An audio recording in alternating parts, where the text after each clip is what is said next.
I reverted into Islam, I always get questions asking whether my husband forced me into the religion. And although he did give me the exposure, he is not the reason I ended up making that decision. My immediate family, they're all atheists. So growing up, I did not follow a faith. And I also did not have much education. Growing up, I would say I've probably been through and seen quite a lot more than the typical child. And when I reached my teenage years, I was just on this like self-destructive path. I didn't know who I was. I was really trying to find myself, but I was just putting myself and my body through a lot of trauma. You all know me, I'm quite honest. I'm not going to lie about the fact that before I reverted, I did a lot of things that I wouldn't do now. I drank alcohol. I really wanted to leave that lifestyle and make some really healthy changes for my mind and my body, but I just never really found the answer. And when I met my husband and started learning about the religion, I was just slowly beginning to find peace. So much of it aligned with my morals. I have to say the biggest change for me is when I was growing up, I was always blaming other people for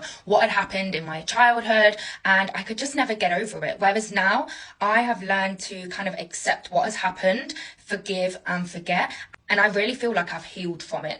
Obviously, that's also come from having discipline, so I no longer drink alcohol. And obviously, alcohol for me, it was kind of like the gateway to everything else. It would just bring up all that trauma, it would bring up all that past, it would